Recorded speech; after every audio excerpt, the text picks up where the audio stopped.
High court के एक के बाद एक धड़ाधड़ फैसलों से सीजीआई गवाई भी हो गए हैरान। पहले तो अब्बास अंसारी की विधायकी गई और अब राहुल गांधी की सांसदी जाने का नंबर आया है। जी हाँ, चौकी मत सच है।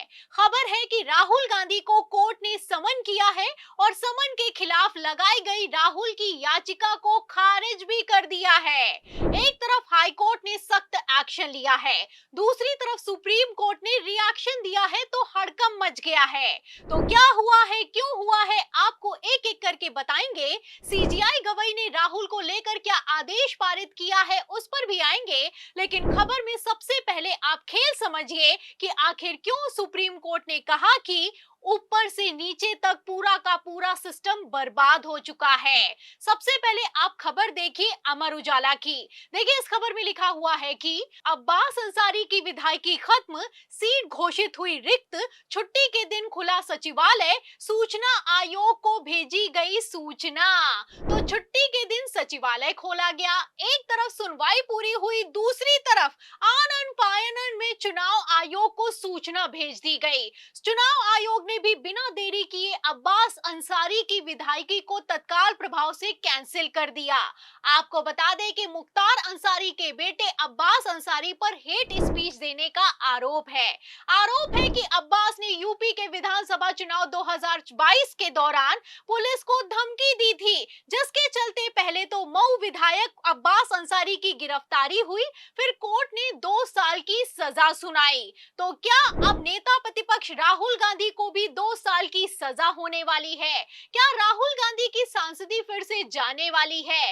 ये सवाल इसलिए क्योंकि रायबरेली से सांसद राहुल गांधी पर हाईकोर्ट ने सख्त एक्शन लेते हुए समन जारी किया है, और तो और समन के खिलाफ लगाई गई याचिका तक को खारिज कर दिया है। खबर भी मौजूद है, खबर आप देख सकते हैं। इसमें लिखा भी हुआ है कि इलाहाबाद हाईकोर्ट ने खारिज की राहुल गांधी की याचिका, इस मामले में कांग्रेस नेता की बढ़ सकती हैं मुश्किलें। खबर में अंदर आगे लिखा भी हुआ है कि भारतीय राष्ट्रीय कांग्रेस के नेता और रायबरेली लोकसभा सीट से सांसद राहुल गांधी की याचिका हाईकोर्ट ने खारिज कर दी है।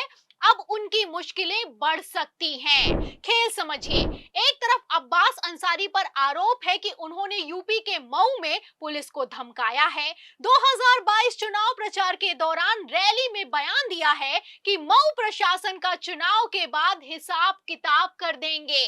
वहीं दूसरी तरफ अगर राहुल गांधी की बात की जाए तो राहुल गांधी पर आरोप है कि उन्होंने दिसंबर 2022 की भारत जोड़ो यात्रा के दौरान चीनी सैनिकों के साथ संघर्ष के संदर्भ में भारतीय सेना के बारे में कथित रूप से कई अपमानजनक टिप्पणियां की थी, इसलिए उन पर एक्शन होना चाहिए। एक तरफ एक्शन की मांग की गई है, दूसरी तरफ इलाहाबाद हाई कोर्ट ने राहुल गांधी की याचिका खारिज करते हुए समन जारी किया है, तो हड़कंप मच गया है। मतलब राहुल गांधी अगर बयान देते हैं कि चीन भारतीय सीमा में घुस गया है, चीन की भारतीय सैनिकों से झड़प हुई है, तो ये सेना का अपमान है। वहीं दूसरी तरफ भाजपा विधायक और कैबिनेट मंत्री विजय शाह खुलेआम सेना का अपमान करता है, कर्नल सोफिया कुरैशी को आतंकियों की बहन करार देता है, तो उस पर कोई एक्शन नहीं होता। उल्टा हाई कोर्ट के आदेश से हो रहे एक्शन और गिरफ्तारी पर रोक तक लगा दी जाती है। खबर भी मौजूद है, खबर आप देख भी सकते हैं। अमर उजाला की खबर है, इसमें लिखा भी हुआ है कि मंत्री विजय शाह की गिरफ्तारी पर सुप्रीम रोक बढ़ी, अब हाई कोर्ट की जगह शीर्ष अदालत में सुना जाएगा मामला। आपको बता दें कि विजय शाह को बचाने के लिए पूरा का पूरा सिस्टम लगा दिया गया है।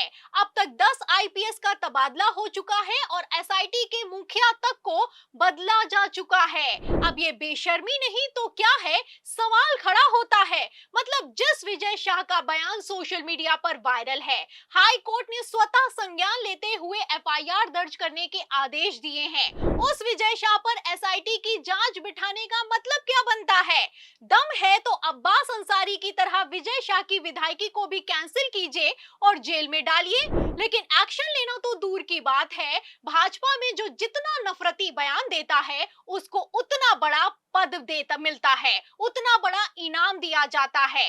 जैसे कि बीजेपी सांसद निशिकांत दुबे को तो विदेश यात्रा पर भेज दिया गया है। जो नफरती सांसद सुप्रीम कोर्ट को धमकी देता है और पूर्व सीजीआई खन्ना को गृह युद्ध का जिम्मेदार ठहराता है, उस पर कोई एक्शन तो नहीं होता। लेकिन हाँ, राहुल गांधी की सावरकर पर की गई टिप्पणी को लेकर बार बार मुकदमा दर्ज किया जाता है। हद तो तब हो गई जब राहुल गांधी को कंट्रोल करने के लिए Bharatiya Janata party supreme court पहुंच गई और याचिका लगाई कि राहुल गांधी को आदेश दिया जाए कि वो सावरकर के खिलाफ किसी तरह का कोई कमेंट ना करे। इस याचिका पर तो सीजीआई गवाई भी हैरान रह गए, कहने लगे कि ये चल क्या रहा है, इस तरह की याचिका लगाने का मतलब क्या बनता है, इस तरह की याचिका पर सुनवाई नहीं करेंगे, हमें मत सिखाइए कि हमें किसको क्या आदेश देना है। फिलहाल राहुल गांधी के केस में एक बार फिर से सीजीआई गवाही से उम्मीद की जा रही है। इलाहाबाद हाई कोर्ट को लेकर पहले से ही सुप्रीम कोर्ट ने कह दिया है कि पूरा का पूरा सिस्टम ध्वस्त हो चुका है। उसी कोर्ट से अब राहुल गांधी की सांसदी जाने की नौबत आई है। तो क्या सीजीआई गवाही सख्त एक्शन लेंगे? क्या अब्बास अंसारी की तरह निशिकांत दुबे की भी सांसदी कैंसिल करेंगे? कई सवाल खड़े होते हैं। एक एक खबर से आप अंदाजा लगा सकते हैं कि कैसे राजनीति में भी कोर्ट को, न्यायपालिका को घसीटा जा रहा है। विपक्ष का नेता है तो एक्शन होता है, संडे के दिन भी सचिवालय खुलता है, लेकिन यहीं पर सत्ता पक्ष मौज काट रहा है। यहाँ पर एक चीज मैं साफ कर दूं कि मैं कहीं पर भी हेट स्पीच को नॉर्मलाइज नहीं कर रही हूँ, बल्कि सवाल कर रही हूँ कि आखिर क्यों भाजपाइयों की हेट स्पीच पर एक्शन नहीं लिया जाता है और क्या सीजीआई गवाही ये एक्शन लेंगे? फिलहाल इस सवाल के जवाब में इस पूरी रिपोर्ट पर, राहुल गांधी पर चल रहे केस पर आपको क्या लगता है? क्या अब्बास अंसारी के बाद अब राहुल गांधी का भी नंबर आ गया है? जो भी आप सोचते हैं हमें कमेंट बॉक्स में जरूर लिखें। वीडियो को ज्यादा से ज्यादा शेयर करें, हमारे चैनल को लाइक करें, सब्सक्राइब करें, ज्वाइन करें। फिर मिलते हैं अगली खबर के साथ, तब तक के लिए धन्यवाद।